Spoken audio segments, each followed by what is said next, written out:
మోసించి సజీవ లెక్కలో వచ్చి మరి యొక్క తల్లి నీ సన్నిధికి నీ బిడ్డలమైన మేము రావడానికి నీ కృప చూపించినందుకు నీ వందనాలు, స్తుతులు, స్తోత్రాలు చెల్లించుకుంటున్నా. ముఖ్యంగా ప్రభువా ఈ దినం తండ్రి మరి నీ దాసుని మా మధ్యలోకి తీసుకొచ్చినారు, నీ వందనాలు.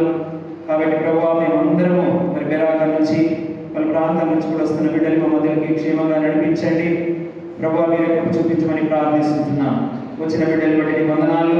మార్గంలోకి ఎవరైతే ఉంటున్నారో వారిని కూడా క్షేమంగా మధ్యలోకి నడిపించండి. ఈ దాసులను అభిషేకించండి, మీ ఆత్మ చేత నడిపించండి. మాకు కావాల్సినటువంటి ఆత్మీయ ఆహారంను మీరు అందించమని ప్రార్థిస్తున్నాం. అయ్యా వారి పరిచర్యలో మీ సహాయం చేసి నడిపించినందుకు నీకు వందనాలు. ముఖ్యంగా ప్రభువా మరి దిన వంటల్లో కూడా మీ కృప చూపించినందుకు నేను స్తుతిస్తూ వస్తున్నాం. అయ్యా మరి ముఖ్యంగా పాటల్లో, వినవాయిద్యాల్లో, ఆరాధన వర్తమానంలో, ఆరాధించడంలో, బలవర్తమానంలో, బల దగ్గర పరిచర్యలో, నీ రక్తమాంసంలో పాల్గొందులో, కానుకల్లో, ప్రకటనలో, ఆశీర్వాదంలో, బయట సావాసంలో, సమస్తంలో మీ సహాయాన్ని కోరుకుంటూ వస్తున్నాం. నీ కృప చూపించండి ప్రభా, మీరే సాయం చేయండి. అయ్యా ముఖ్యంగా నా కోడికి ఆరంభం నుంచి ముగింపు వరకు నీ సన్నిధి, నీ కాపుదల నుంచి మీరే మహిమ పొందుకోమని సమస్తము మీ ఆలోచనలు వైపు నన్ను మమ్మలను మీరు జ్ఞాపకం చేస్తుందని యేసుక్రీస్తు నామములో స్తుతించి ప్రార్థించి అడుగుచున్నాం తండ్రి, ఆమేన్.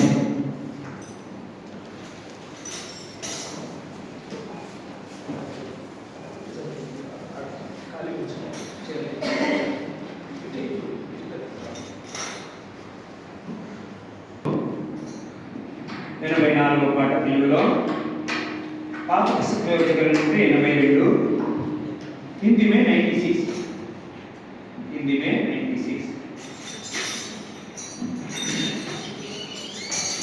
స్తోత్రితుము నిన్ను మాదు తండ్రి, సత్యముతో ఆత్మతో నింపుడు. స్తోత్రితుము నిన్ను మాదు తండ్రి,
కూర్చోండి దయచేసి. హిందీ తెలుగులో 5, మొదటి 3, ఆఖరి 2 పాట. पहला वाला 3, आखिर वाला 2 गाएंगे. पहला वाला 3 उतारा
తెలుగులో 215, పాత పుస్తకంలో 213, హిందీ 100 और तमिल 129 तमिल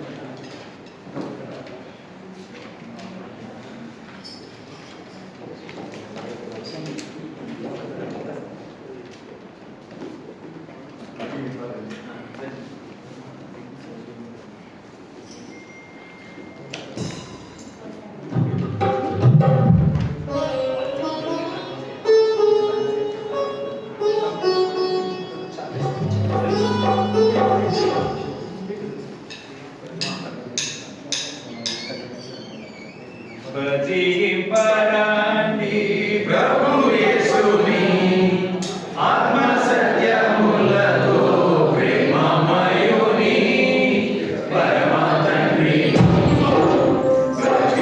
భజింపరాండి ప్రభు యేసుని ఆత్మ సత్యములతో ప్రేమమయుని పరమ తండ్రి.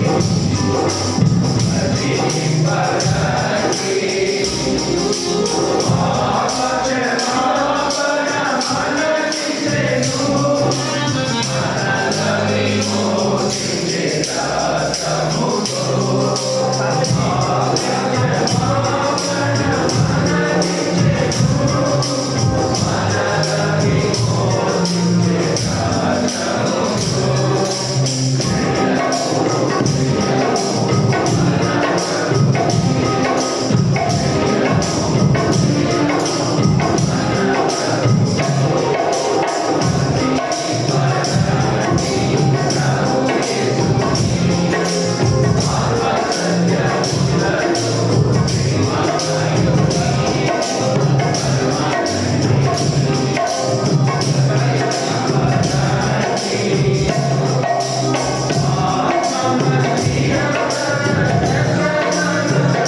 పరిశుద్ధ నామంలో మీ అందరికీ ఒకసారి ప్రేమ వందనాలు తెలియజేస్తున్నాను. We greet you all in the most high and majestic name of our Lord and Savior Jesus Christ. हमारे उद्धारकर्ता प्रभु यीशु मसीह के अति शक्तिशाली नाम से आप सबको शुभकामनाएं लाता हूँ। దేవుని మహా కృపను బట్టి ముందు సిర్ఫ్ ఇక్కడ ఆగే పెట్టేది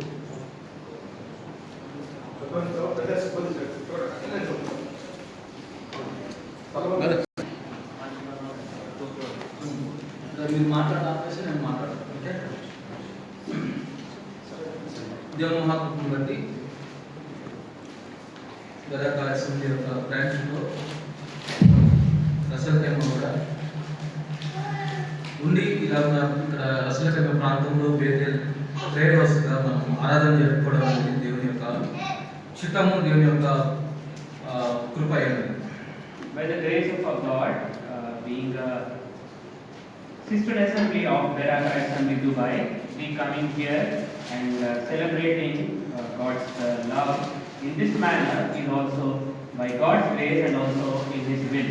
प्रभु की इच्छा के अनुसार बैरका ब्रांच जो बेथेल चर्च है यहाँ पे इस तरह आराधना सभा नियुक्त करने के प्रभु प्रभु ने सहायता किया, इसके लिए प्रभु को धन्यवाद देते हैं।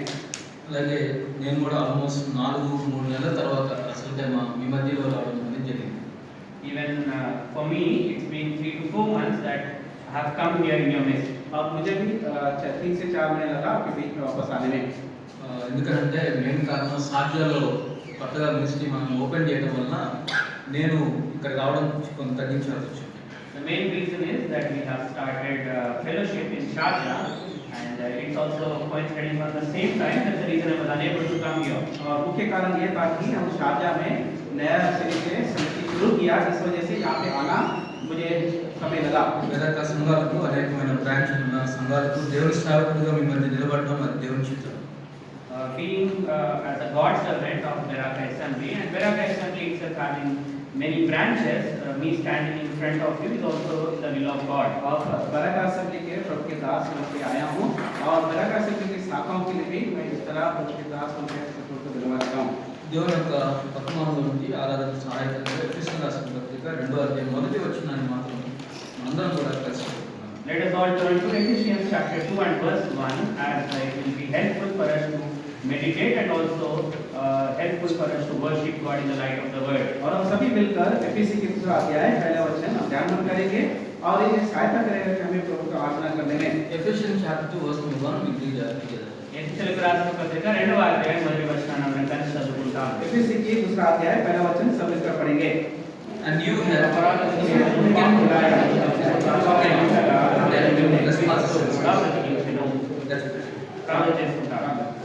Gracious Lord and Father, thank you once again for your abundant grace and your mercy upon our lives as we God sit in your presence to worship you in this Bethel prayer house.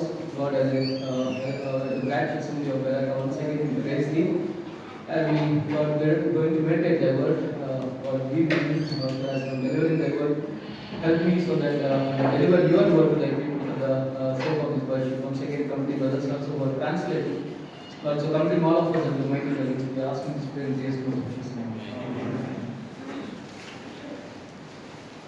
This one verse we usually, meditate and we go through each and every worship time.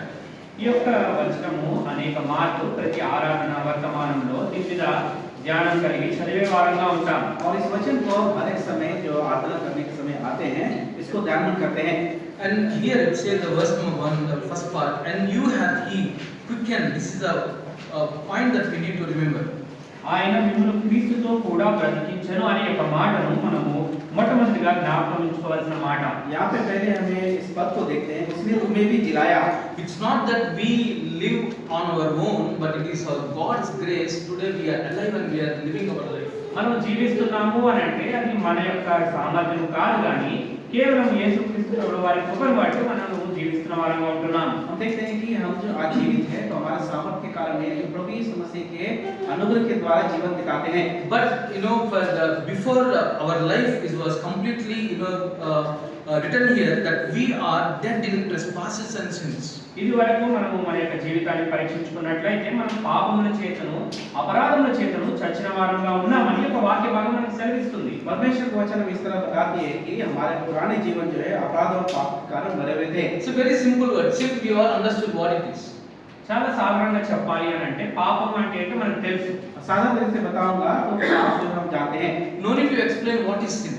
పాపం గురించి ఎక్కువగా వివరించి చెప్పాల్సిన అవసరం లేదు. और पाप के बारे में ज्यादा बताना जरूरत नहीं है. Because this world is all about sin and we know that we are sinners. ఈ లోకమంతా కూడా పాపం చేత నిండబడింది. మనము పాపులము అన్న సంగతి మనం ఎరుగుదుము. और ये सारे संसार जो है पाप से भरा हुआ है और पाप ही हम जानते हैं. And we see in this verse, it's not only about the sins that we are dead, but with the trespasses we are dead. ఈ యొక్క లోకంలో ఈ యొక్క వాక్యానుసారంగా మనం చూసినట్లయితే పాపమును బట్టి కాదు కానీ మన అతిక్రమణను బట్టి అపరాధమును బట్టి మనం చచ్చిన వారంగా ఉంటుంది. और इस वचन के अनुसार हम देखते हैं कि संसार में हम पापों के कारण नहीं लेकिन अपराधों के कारण भी मरे हुए थे. This word trespass is the one thing that we need to understand.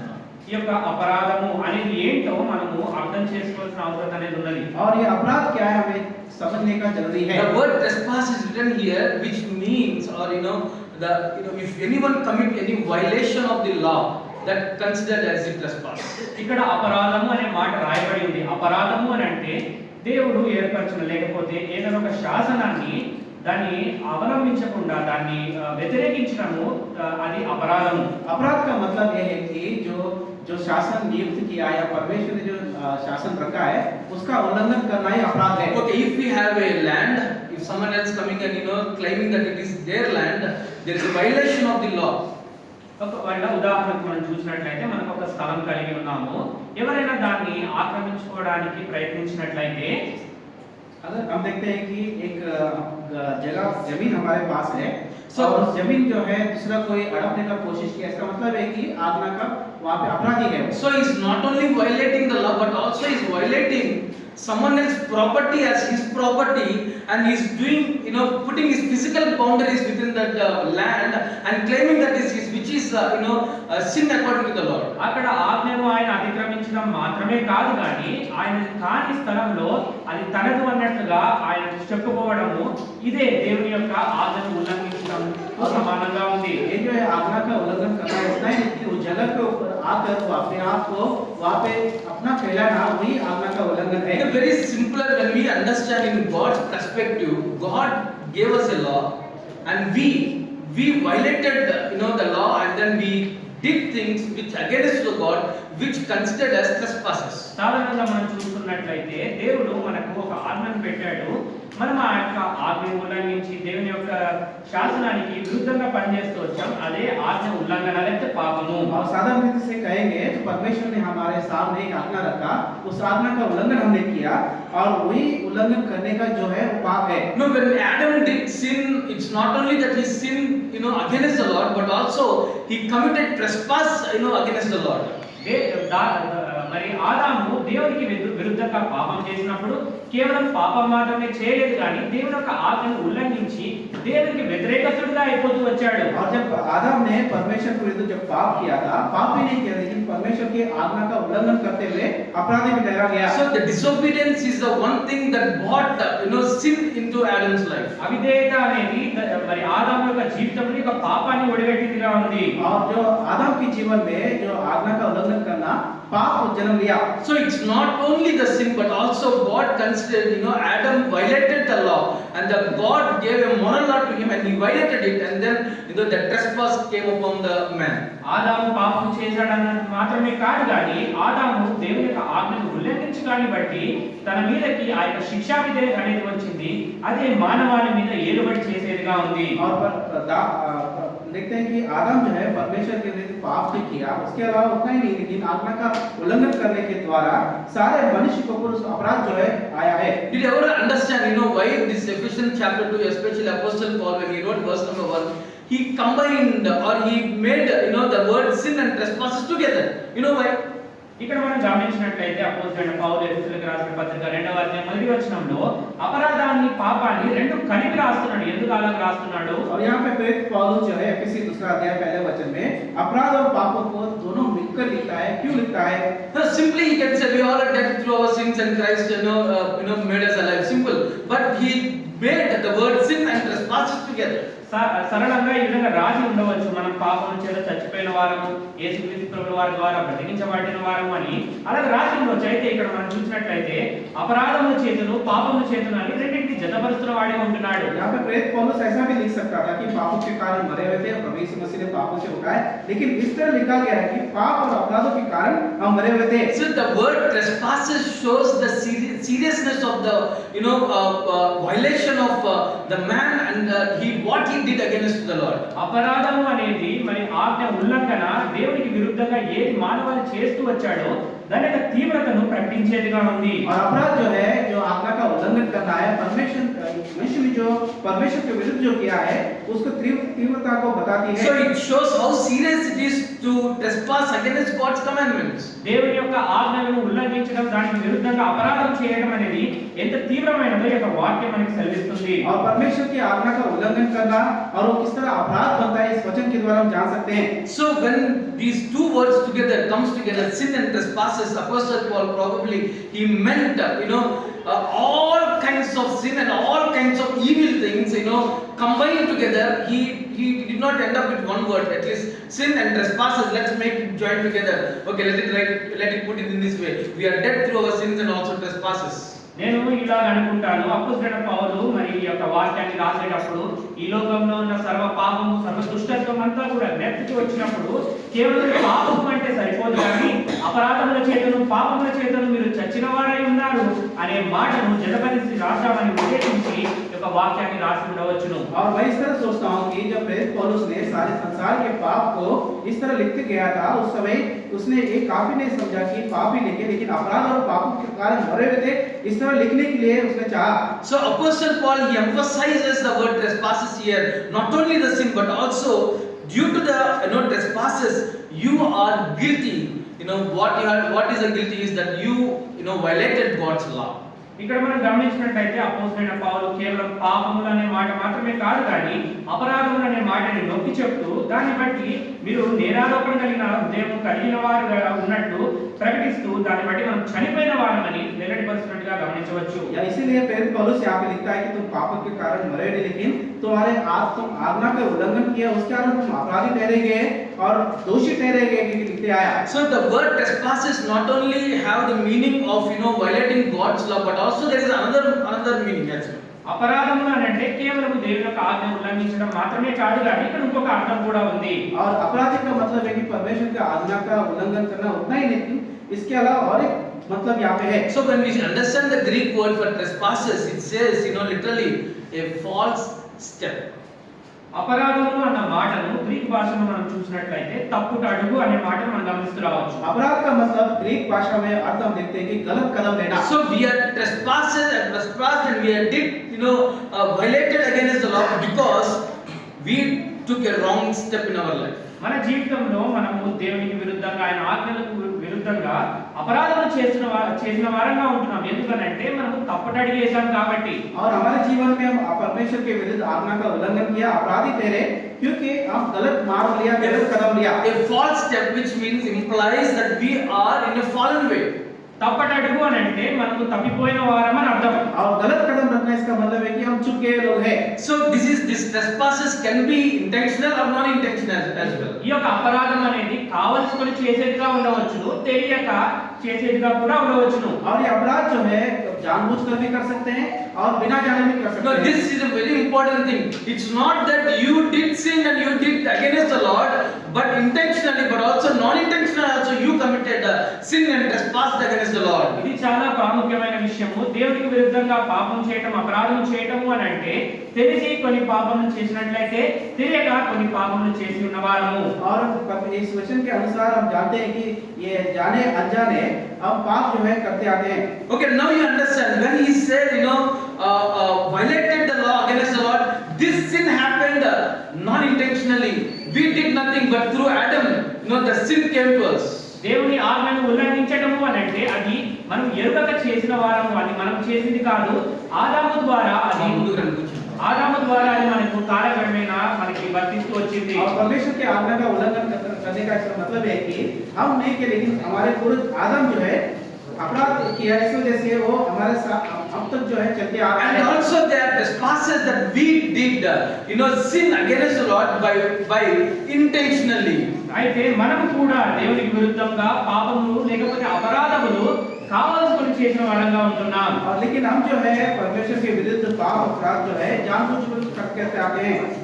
So what we have done is we took a wrong step, a false step, to commit sin against the Lord, and we violated His moral law. మనం ఏం చేశాము అని అంటే దేవుని యొక్క ఆజ్ఞకు విరుద్ధంగా మనము తప్పటడుగు వేసి దేవుని యొక్క ఆజ్ఞను ఉల్లంఘించిన వారంగా ఉంటున్నాం. हम जो है परमेश्वर के विरुद्ध जो है गलत कदम उठाकर हम परमेश्वर के विरुद्ध अपराध कर रहे हैं. Let's turn James chapter 3 verse number 2, we'll read together. రండి యాకోబు 3వ అధ్యాయం 2వ వచనాన్ని చదువుకుంటాం. याकूब के 3 अध्याय 2 वचन देखते हैं. James chapter 3 verse number 2, we'll read together. యాకోబు రాసిన పత్రిక 3వ అధ్యాయం 2వ వచనం నుండి కలిసి For in చదువుకుందాం. many things we are all offended all. If any man offend not in word, the same is a perfect man, able also to be better the whole body. So what we need to understand is, the man committed sin not in one way but many ways. ఇక్కడ మనం అర్థం చేసుకోవాల్సిన మాట ఏంటంటే మానవుడు పాపము ఒక్క రీతిలో కాదు కానీ నానా రీతులుగా పాపం చేసిన వాడుగా ఉంటున్నాడు. और इस वचन के द्वारा इस बात को समझते हैं कि मनुष्य जो है एक बार लेकिन कई बार पाप करके आए. So we did committed sin or trespassed against the Lord in many ways. మనము దేవునికి విరుద్ధంగా పాపం లేకపోతే అపరాధమును అనేక రీతులుగా చేసిన వారంగా ఉంటున్నాం. हम परमेश्वर के विरुद्ध पाप अपराध जो है कई तरह से करके आए थे. So it's not only the sin but the trespasses which led us to violate the God's law, and we are dead because of those trespasses. కేవలం పాపములు మాత్రమే కాదు కానీ దేవునికి విరుద్ధంగా చేసిన ఆ యొక్క అపరాధము లేకపోతే ఆయన యొక్క ఆజ్ఞ ఉల్లంఘన మన మీదకి యొక్క చావుని లేకపోతే మృత్యుని తెచ్చిందిగా ఉంటుంది. हमारे जीवन में केवल पाप ही नहीं, लेकिन परमेश्वर के विरुद्ध आज्ञा का उल्लंघन करके अपराधी ठहरे, उसके द्वारा हम मृत्यु को सामना किए. So when we did sin against the Lord, it's not only the sin but the trespasses added on to our sins, and then it became a greater sin in the sight of the Lord, and we are dead because not only sin but through the trespasses. మనము దేవునికి విరుద్ధంగా పాపం చేసినప్పుడు దానికి తోడు మనం చేసిన అపరాధములు జతపరచబడినవై దేవునికి మరి ఇంకా ఎక్కువగా ఆయన దృష్టిలో పాపం చేసిన వారంగా ఉండి అది మన చావుకు కారణమైంది. और परमेश्वर के विरुद्ध हम पाप भी किए, इसके अलावा हम परमेश्वर के विरुद्ध में अपराध भी करके आए. इस वजह से परमेश्वर की दृष्टि में हम मरे थे. So that's the reason Apostle Paul, Ephesians chapter 2 verse number 1, he combined together the word sin and also trespasses. ఆ కారణం చేతనే అపోస్తలుడైన పౌలు ఈ యొక్క అపరాధము పాపము అనే రెండు మాటలను జతపరిచి రాసినట్టుగా ఈ ఎఫెసీయులకు రాసిన పత్రిక 2:1 చూడవచ్చు. और इसीलिए प्रेरित पौलुस एफिसी 2 अध्याय पहले वचन में पाप के साथ अपराध भी जुड़ते आया. Let's read Ephesians chapter 2 verse number 4 and 5 together. అందరం కలిసి ఎఫెసీయులకు రాసిన పత్రిక 2వ అధ్యాయం 4-5 వచనాలు చదువుకుంటాం. हम सब मिलकर एफिसी की 2 अध्याय 4 और 5 वचन को पढ़ेंगे. But God who is rich in mercy and loved us and taken us by grace he has saved. मसीह के साथ के द्वारा हमारा उद्धार हुआ. See, the word had quickened us together in Christ, written 2 times, verse number 1 and verse number 5 as well. 1వ వచనము అదే విధంగా 5వ వచనంలో కూడా క్రీస్తుతో కూడా మనల్ని బ్రతికించిననే మాట మనం చూస్తూ వస్తాం. और पहले वचन में और 5वें वचन में इस बात को देखते हैं कि मसीह के साथ हमें उठाया दिलाया. Each and every time when God's word was written 2 times, that means He is emphasizing it that we need to understand, that we are lived because of Christ. మనం ఎక్కడైనా కూడా దేవుని యొక్క వాక్యము ఒకటే మాట మరలా రాసి పెట్టినట్లయితే దానికి తీవ్రతను లేకపోతే దేవుడు మనకి స్పష్టంగా చెప్తున్నాడు, అది కేవలం ఆయన కృపను బట్టి మనం జీవిస్తున్నామనే అర్థము. और इसका मतलब है कि एक बार जो 2 बार लिखा जाता है, बार-बार लिखा जाता है, इस बात को समझना है कि परमेश्वर ने इस बात का मुख्यता को हमें बताते आता है. So the more we are committed sin, the more we are in trespasses, he understood that we are dead. We could not able to understand where we are, but it is God's mercy that we could understand that we are dead in sins and we need the redemption. మనము పాపములో చేస్తున్న కొలది ఎక్కువ అపరాధానికి ఆయన ఆజ్ఞ యొక్క ఉల్లంఘనకి మనము గురైపోతున్న వారంగా ఉంటున్నాం. మన పరిస్థితి ఏంటో మనకు తెలియదు కానీ దేవుడికి మన పరిస్థితి తెలుసు. మనము ఉన్న పరిస్థితి చాలా చెడ్డరైనదని, ఆయన మాత్రమే మనల్ని రక్షించగలడని ఆయన ఎరిగినవాడు. क्योंकि हम पाप के ऊपर पाप करते आ रहे थे, उसके द्वारा आज्ञा का उल्लंघन हो गया, अपराधी बन गए थे और हम नहीं जानते थे कि हमारा परिस्थिति क्या है, लेकिन परमेश्वर हमारे परिस्थिति को जानता था, इसीलिए परमेश्वर हमारे साथ आया। Ephesians chapter 2 verse number 1, when he wrote the word sin and trespasses together, he didn't end up there. In verse number 2 he written what are those.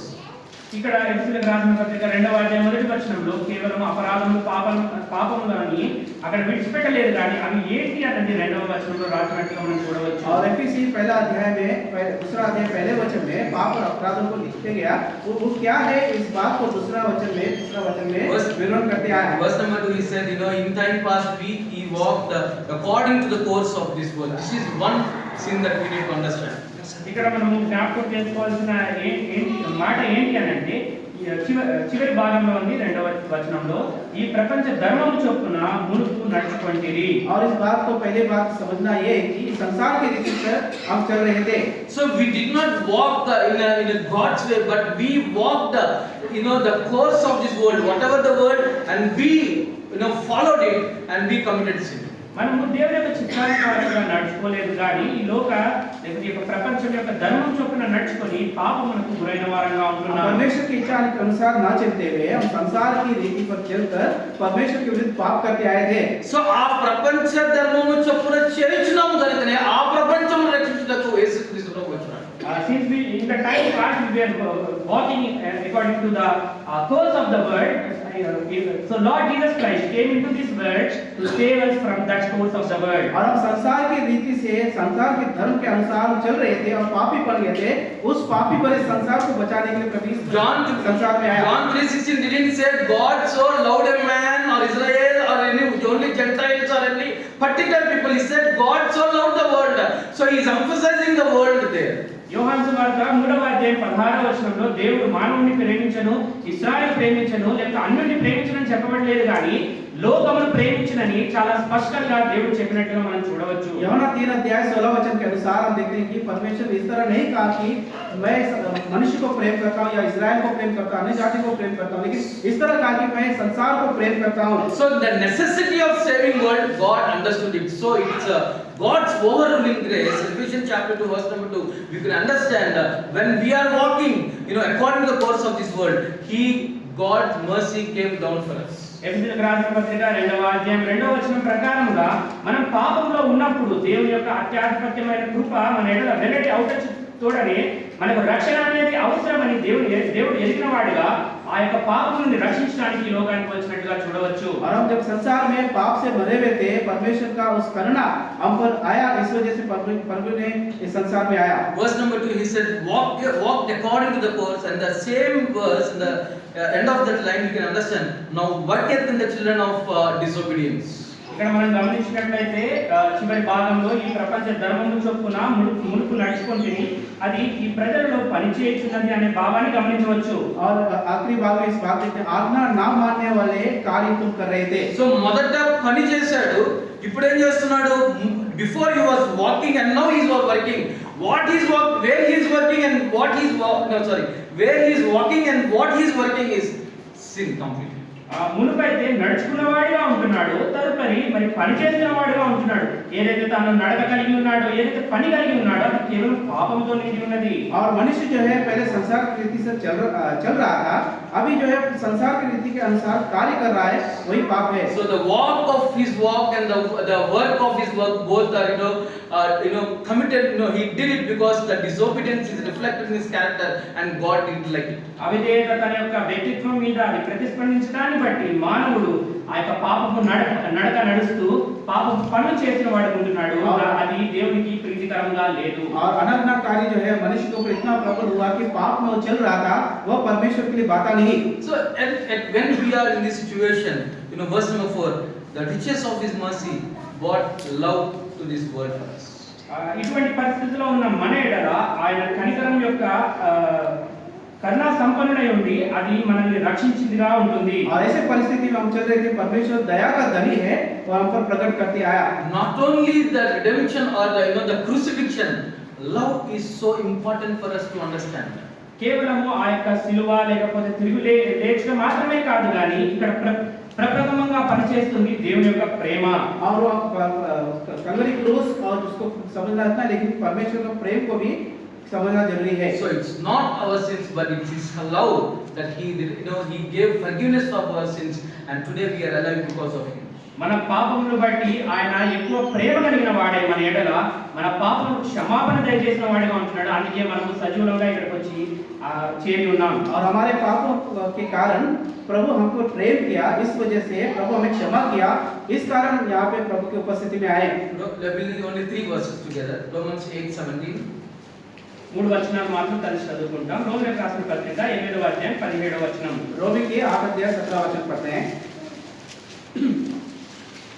8 and verse number 17 we read together. అందరం కలిసి రోమీయులకు రాసిన పత్రిక 8వ అధ్యాయం 17వ వచనాన్ని కలిసి చదువుకుంటాం. सब मिलकर रोमी के 8 अध्याय 17 वचन पढ़ते हैं. And if children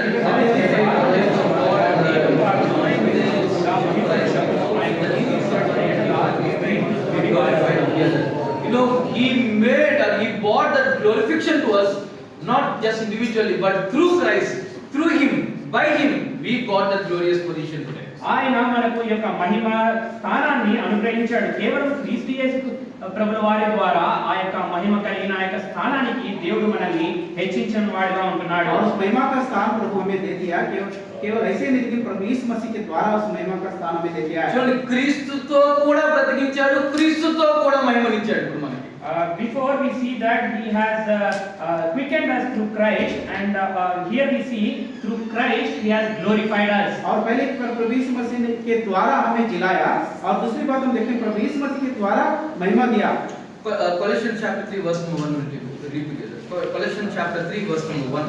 కొలస్సీయులకు రాసిన పత్రిక 3వ అధ్యాయము మొదటి వచనాన్ని చదువుకుంటాం. कोलोसी के 3रा अध्याय पहला वचन को पढ़ते हैं. If ye then be risen with Christ, seek those things which are above and beneath, where Christ is seated on the right hand side of God.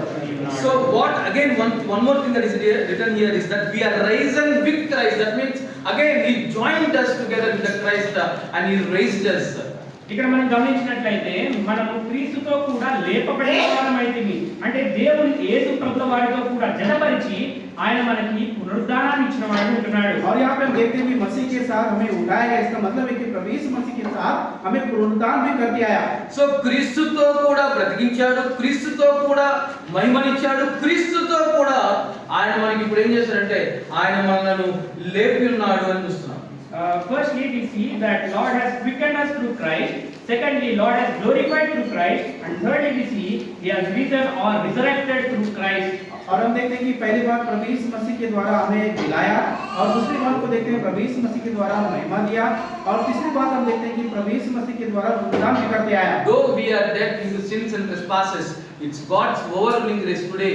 We are, alive, and also we got God's glorification, and also we got that His resurrection power. మనము పాపముల చేతను అపరాధముల చేతను చచ్చిన వారమై ఉండినప్పటికీ కూడా యేసుక్రీస్తు ప్రభుల వారి యొక్క అత్యాధిపత్యమైన కృపను బట్టి మనము లేపబడిన వారమై ఆయన సన్నిధిలో మనము వచ్చిన వారంగా ఉంటున్నాం. और हम पाप और अपराधों से मरे हुए थे, लेकिन प्रभु यीशु मसीह के उस दया का दली जो उसके अनुग्रह के द्वारा हमें प्रभु ने फिर से उपस्थिति में लाया. This is the reason that we need to worship God. ఈ కారణం చేతనే మనం మన యొక్క దేవుని ఆరాధించవలసిన వారంగా और ఉంటాం. इसी कारण प्रभु को आराधना करने You वाले can हैं. reason many things that probably some of you might worship, God has given bike to me, job to me, that I'm worshiping. It's not like that. It is who gave you the salvation, and He delivered you from the eternal hell, and He gave the everlasting life for you. That's the reason that we need to worship God. అనేక విషయములను బట్టి మనం తర్కిస్తూ రావచ్చు. దేవుడు నాకు ఒక నూతనమైన బండి ఇచ్చాడు కాబట్టి నేను ఆరాధిస్తున్నానని. అయితే ప్రాముఖ్యమైనది ఏంటి అని అంటే యేసుక్రీస్తు వారి ద్వారా మనం పొందుకున్న రక్షణను బట్టి మనం ఆయనను ఆరాధించే వారంగా ఉండాలి. क्योंकि कई बातों के द्वारा हम प्रभु को उपासना करते आते हैं कि मुझे अच्छा गाड़ी या अच्छा नौकरी दिया, लेकिन ऐसा नहीं. लेकिन प्रभु यीशु मसीह ने जो हमें उद्धार दिया, हमें जीवन दिलाया, उसके कारण प्रभु को उपासना करना Let's है. understand these things, and we'll examine our hearts, and we'll close our eyes, and we'll go to worship. ఈ యొక్క మాటలు మనం అర్థం చేసుకొని మన హృదయములను మనం పరీక్షించుకొని మన కళ్ళు మూసుకొని ఆరాధనలోకి ప్రవేశిస్తాం. और इस वचनों को हम समझकर हमारे हृदय को तैयार करके हम आराधना में प्रवेश करेंगे. Let's worship. దయచేసి రండి, మోకరించండి, క్లుప్తంగా ఒకరికొకరు ఆరాధించండి. ముందుగా రాసే మా బ్రదర్స్ క్లుప్తంగా ఆరాధించండి.